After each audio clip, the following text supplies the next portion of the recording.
Okay, so here we are back for part two. And what I'd like to do now is to talk about the solutions. Again, we outlined the problems related to the holiday seasons. What we talked about before is that number one, we eat too much and we eat the wrong foods. It's not so much just too much, but too much of the wrong stuff. We consume alcohol. We talked about issues related to our family, emotional issues, whether we are alone or in this particular time of the year, this particular year, when everyone's socially distancing, many people are not with their families. In certain parts of the country here in the United States, they're canceling, Thanksgiving get-togethers. And they say, well, if you get together, you can only have 2 or 3 people and you can't sing songs and that type of thing. And so this is, contributing to people's emotional depression. And so that may lead them to eat bad food more so than they would otherwise, or drink alcohol. People aren't getting outside very much. Perhaps the weather contributes to that in lots of places. So we're indoors, we're getting less fresh air and sunshine, which contributes to depression and so on. We also talk about this being the time of the year where we have a peak number of deaths. Number one time of the year for cardiovascular disease, sudden death, heart failure. So this is the peak time of the year where people are getting sick and dying. So this is contributing to our emotional stress and depression, which again maybe further contributes to the bad lifestyle habits. Because we use these we need to think of lifestyle habits as a way of medicating, if you will, emotional downside. So what I want to do in this next segment with our team is talk about a way that we can, aggressively treat these problems. First of all, is understand what they are, understand the nature of them. And then the next thing is say, okay, how do we aggressively treat these things? So we're back with our group. Hello, Celsa again. Hello, Celeste and Floyd. So now that we've gotten everybody feeling down and depressed, we've got to, pick things up and give them some solutions. What I'd like to do is empower our audience about what can be done to improve their overall well-being. So let's start with the eating part of it. So you touched on some of these things in the earlier segment, and you talked about your group of people that lost weight, and you alluded to some of those solutions. Can you just kind of revisit some of those things? What are some solutions? How do we? Let's go back to September. I know we're in November. Let's take it back to September, and we're thinking about the holiday season. How would you coach someone to plan and prepare for the holidays? Okay, so to prepare for most people don't prepare for the holidays until a week before, and then they're all hitting me up and asking me questions. If you start that early, kudos to you. But the first thing is, what are you going to eat? Who are you going to eat with? Once you figure that out, if you're going somewhere, if you're going to a family gathering or a friend gathering or a work gathering or whatever it is, now we're going to have less gatherings. But if you're going somewhere, you have to figure out, the people, and whether or not they're going to have food that is actually going to be good for you. And if you make the judgment that there's not going to be a lot of options available, I always say you never want to end up hangry on Thanksgiving. And so you should really bring stuff. You should either make things or you should bring things that you buy from somewhere and bring for everyone to share.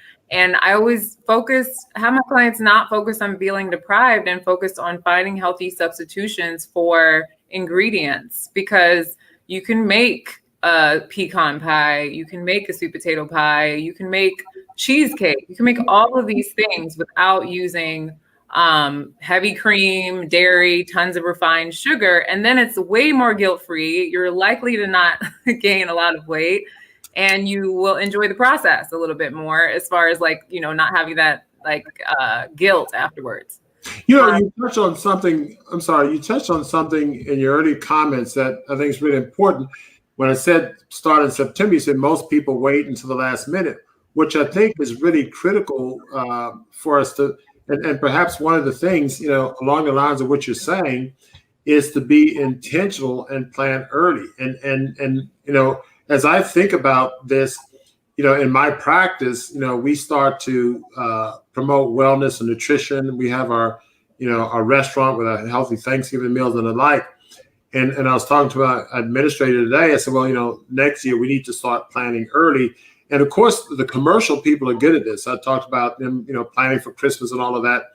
And I think as healthcare advisors and clinicians and the like, maybe we need to take that same attitude. Maybe we need to start talking to our patients and clients in September and October, coming up with a holiday plan. I mean, the thoughts are just kind of rolling in and just listening to you, because you immediately say, well, people wait the last minute. So you know what? That's right. And give themselves time to plan.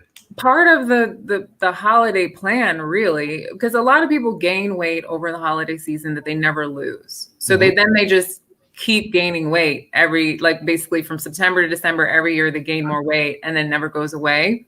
And so part of it is actually having an active, healthy lifestyle and getting your behaviors in order before the holiday season begins. And I just ended a Staying Ageless 30 Plus class with these women who were with me for 8 weeks, and they're all in this really great place, and they're all really intense now. They're like, I am ordering my vegan cheesecake and I'm sending it to my parents' house before I get there.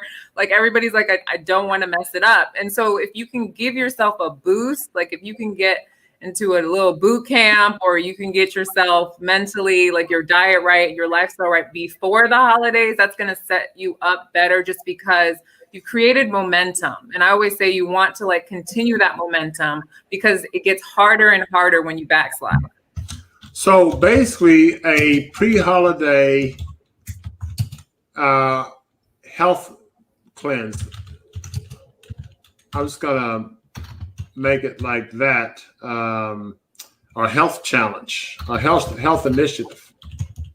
Yeah, I always say to people, if you are the type of person who waits to the new year to join a gym, you are not a real one. You're not really about that life, because you're going to be that person by March who doesn't show up at the gym and doesn't do those habits. So I'm always trying to get my clients to be on it even before the new year starts. And then you're starting the new year on this great high where you feel great about your habits and your diet and your lifestyle. Yeah, I like that whole idea and that concept. So step one would be to start before the holidays and be proactive. So before those issues come in, I think September is not a bad month. It starts to get cold in some places in September. So some parts of the country, maybe August would be better. And put yourself on a 30 to 60 or maybe 90-day health challenge that feeds you into the holiday season with the momentum of doing that. So that's clearly starting early and planning, be intentional about it, and starting a health challenge sometime before the holidays, leading into the holidays. So that gives you the momentum. Any thoughts, Celeste? No, I agree with that.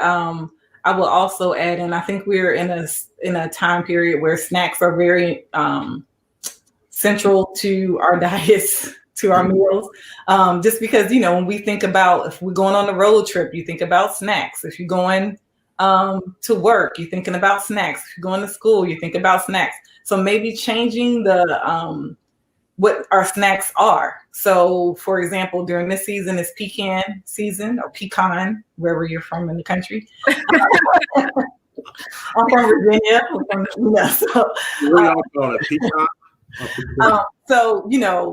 Remember when we were growing up, somebody used to have the big bowl of all of the nuts. And when you walk in the house, when I was growing up, you walk in the house, you start eating nuts, and it was the nuts that you had to actually crack. So there was a nut cracker in there. The nuts are sitting there. And I think the children would enjoy that because it gives them something to work for. And they're skilled to actually breaking the nut and getting the whole thing open without, breaking it into 1,000 pieces. So, and also nature-wise, that prevents you from eating so many of them. You're not going to eat a lot of them anyway because they're very filling. But that kind of regulates how much of them you're eating, versus when you go to the store, you can get a whole handful of them, pop them in, and now you've, the whole experience is gone. So when you, in this season, having snacks that are not our traditional sugary snacks, but maybe trying some other things like introducing the kids. I'm talking about kids but also adults, introducing the kids to nuts, how to crack a walnut, how to crack a pecan, how to, eat these things, having them out on the table. So now we're doing something a little bit different. Maybe the little carrots, maybe the little oranges, the little cutie oranges, maybe celery sticks. And there are a lot of different things that you can do versus our normal junk food snacks. Since we're home too, we have an opportunity and the time to make more of these holiday cute snacks. And I think I showed some pictures of things that people did, and it doesn't have to take a lot of time, just some creativity.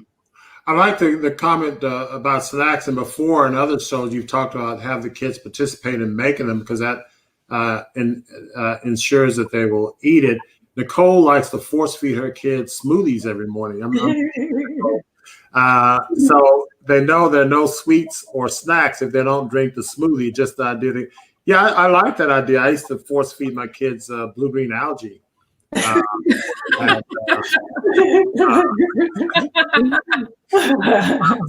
so they were forced to drink shots of blue-green algae. Oh, they drink about 6 ounces of each. If that's great. I mean, definitely when I can get the parents to do that, then yes, that is, that sets them up for a wonderful, that's a routine that the child is now accustomed to. There's just a lot of times children are not accustomed to that. And so that will create a fallout in the house. It takes time to get there, and it takes the child understanding and the parent doing it too. The parents have to do the same thing. That's the thing. Parents have to get their kids to do things that they're not doing.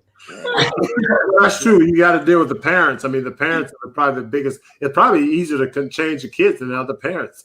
Absolutely. Yeah. What are some of the things, solutions? So I like that. I want to get back to the whole idea of starting early, because I think that preparation and being intentional, the snacks, being intentional, having defined snacks. I like the fact that, Associate mentioned the whole aspect of order that, raw vegan cheesecake or whatever and have it shipped. I like the fact that people have to be intentional about this. And part of the problem with the way we eat, even during the regular times of the year, is that we eat subconsciously. We don't consume consciously. We just sort of, you show up at a party and they've got trash, and you just put the trash in your mouth. There's no intention. You say, okay, I'm going to a party with trash, so how am I going to avoid eating trash? And we don't think about that. We say, oh, there's a party. Let's go to the party. Oh, there's dead animal flesh and trash. Well, I'll eat some of that. And so we're very, subconscious and unintentional about this. So I like the whole aspect about being intentional about the way we should be that way all the time, especially in this time of the year. But what say you, Floyd, in terms of getting ready for the holidays? How do we tackle these things? Well, I agree with the concept. You have to be intentional. You definitely have to be intentional. What I recommend, what I find success with, I want people to not only plan their meals, I want them to get proactive and participate. I want them to create a meal. Like if Thanksgiving come up the month before, you should plan a plant-based meal, or get the recipes book out, because during those holidays you have time to at least take a few days off work and have time to focus on doing something for yourself. And during the Thanksgiving holidays right now, I'm planning for Christmas. The biggest success in my life right now is that I'm a bread addict, and I stopped eating bread. So that hangry, you said angry, that you got me on that one. But I have a recipe that you use red lentils and water, and you can make the best bread you ever made. And I'm gonna put a video of that recipe and share it with people, because the bread can either be you can make it really thin, like a pancake batter, and make it like a crepe, or you can make it really thick and make it like a pancake, or you can make it like a wrap for a taco or burrito. And you can't tell it from regular wheat flour. I would never believe it, but the recipe with red is fantastic. So people have to be proactive by taking their reins themselves. I think that idea with the kids, the way when the caller the person who put the question about they force feed their kids. Well, I used to do the same thing, but I quickly found out that I made them do the work. I got them involved. When you get the kids involved, then they're creating it. And they don't feel like it's being forced on them.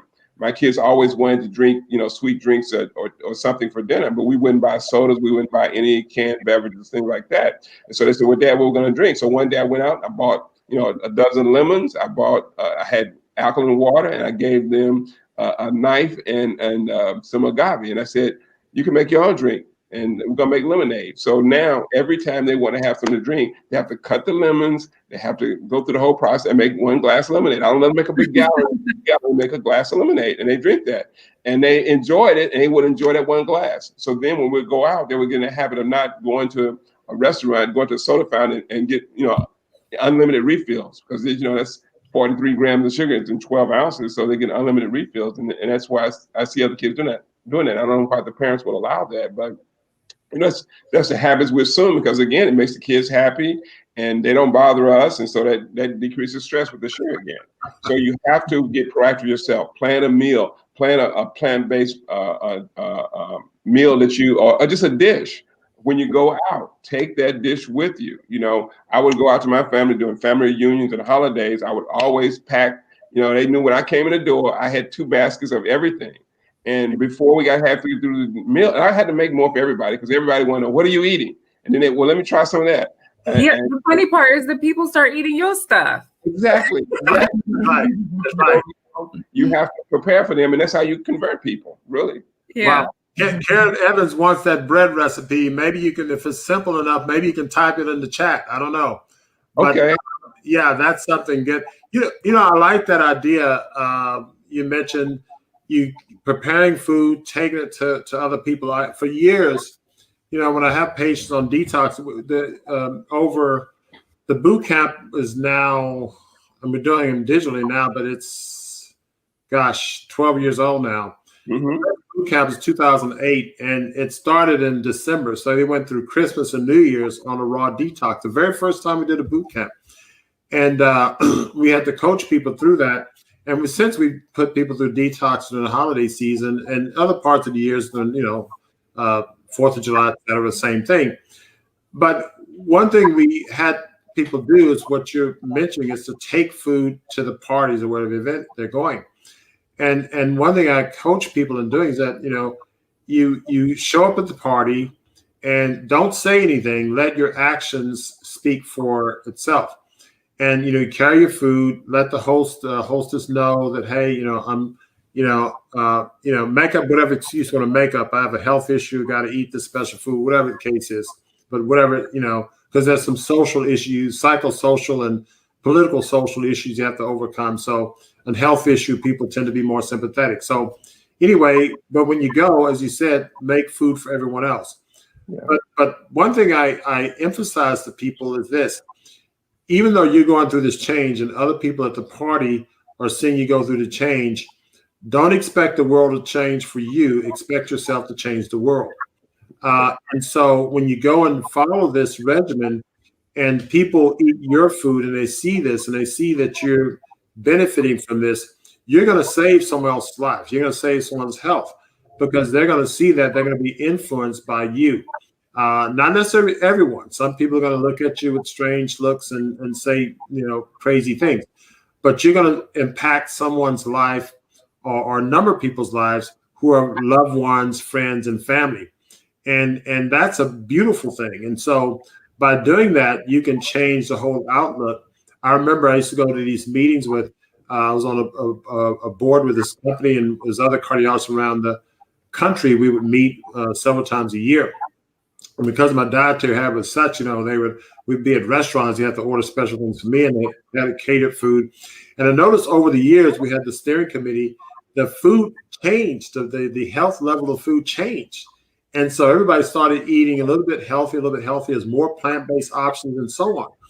And so I noticed that was, an influence that based on this one crazy guy who's eating this crazy food, all of a sudden people know that it's the right thing to do. And it pushes the bell curve in that direction. So be the change that impacts your family positively. And there's a lot of work and a lot of effort. as y'all mentioned, ordering something, have it shipped, making your own food. These things are not necessarily easy things to do, but they're necessary, and they're going to have a positive impact not only on your life, but on the lives of people that eat there. And one other thing I'll add is when I have guests at my house, I used to sort of equivocate on this and say, well, a lot of people like meat. So now I said, no, I just have a healthy plant-based meal. So people know when they come to a party at my house, that's what they're going to have. But I make sure it's something that's delicious. And so people come and says, oh, we're going to Baxter's house and this is what we're going to eat. And so they come and enjoy the food. No one walks away hungry or famished. So I like those comments because you're impacting the group of people and you're positively impacting your community. And hopefully it'll have a spread of sorts, throughout the community and family. I have one caveat for the audience.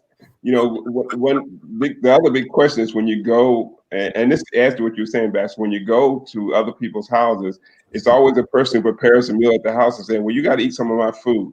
And then people get offended and get highly upset when you come and you don't partake of what they prepare. Yeah. But what we found now is we always tell our patients, Dr. Pamela started this a long time ago. I thought she was just being too hard on people, but she would tell her patients, tell them that your doctor has you on a special modified diet and you're eating on a special diet right now and you can't have that. Oh, so you can't eat that. Oh, and then they understand and then they let it go. But if you don't say, the doctor said, I can't eat right now, I'm on a special diet program and I brought some food with me. Then again, they want to eat what your doctor's telling you to eat. And so it changes everything. So I want to give that to the audience. So when y'all go out for the holidays, tell your family members the doctor has you on a special plan. And then that way you can take the pressure off of that. That health issue is important. I think you're right. And that brings people sympathy. And also you can say you're allergic to those types of foods too. People also after that. For the record, Nicole, she's selling these smoothies here. For the record, my kids like the smoothies because they're used to them. But we tried to serve a snack, Girl Scout meeting, and my eyes were open. Other kids thought it was so weird. So, okay, Nicole, we're going to let you off the hook. Smoothies. Yeah, I mean, the fact that she said that they do it, I know that they're used to it because other kids, they would, if they're not used to it, they're not doing it. That's right. You have to trick them into it. So we won't report Nicole to CPS because she's giving her kids smoothies. Other places might, but we won't. But no, I like these ideas. So it's what I want the audience to walk away from this is with a sense of empowerment. So, again, to reiterate some of the things we said, because I think repetition has its benefits. Start early, first and foremost, September, October, probably maybe even August for some people, and start early with a total lifestyle change because, as the Sosa pointed out, you alluded to your earlier comments, people, would run marathons or have running things to earn their meals. So you may start with a health challenge very early on to get your momentum going before the holidays hit. So you start with optimal nutrition and exercise and doing those other healthy things, being outdoors, meditating, spiritual connection. We didn't mention this early on, but spiritual connection is important, whether people pray or meditate, however you connect with a higher being of your belief. I think that's very, very important at this time of year, perhaps as much as any time of the year. But get the momentum and be intentional. So planning ahead, being intentional, starting off with a health challenge early on, and then preparing for these parties. Get your recipes done ahead of time. In September and October is the time you need to be looking up your recipes, your healthy plant-based Thanksgiving meals, your healthy plant-based Christmas meals. Get those recipes, start trying them out early on so that you're ready to go. And then when you have the parties and get-togethers, every year you may have certain get-togethers that you attend with certain family members. Prepare for those things. You may call a month ahead. Hey, my doctor put me on this special diet, and I know the Christmas party's coming up next month, and I just want to let you know that I won't be able to eat the regular food. It's okay if I bring some things. I don't have a problem with that. I just want to let you know. Let the hostess know, and so they don't feel put out. Again, you have to deal with these socio-political issues with family members. Eating with family members, I was telling my boot camp members for years, eating with family members can be more difficult than eating at a restaurant, because we eat out with family members, as Floyd pointed out, there's this whole social aspect and social pressure. Well, why aren't you eating our food, and this, that, and the other? My family's given up on me a long time ago. So this guy's weird. That's fine. And I go to the parties and we don't have anything for you to eat. Can I add one other thing? Yes, please. The other thing I would add is, in addition to the physical activity, I think we go wrong sometimes when we don't plan social activities outside of just eating. So like games or whatever it is, just because a lot of people eat to dampen their energy and their creative energy. It's just a way to kind of feel normal. I have to deal with my clients with this all the time. I'm like, oh, okay, so you're going to overeat and feel less powerful. And then she's like, wait, oh, wow, maybe I should stop overeating and actually create some stuff. Because a lot of times that's creative energy that wants to be loose. So if you can create stuff together, if you can paint, if you can play games, if you can do other things that are social, besides just making the only social part of the holidays eating. Yep, I agree. And add other activities. That's really important. Wellness really want that mental bread. Floyd, you send it to me. We'll send it to everybody through wellness@montgomeryheart.com.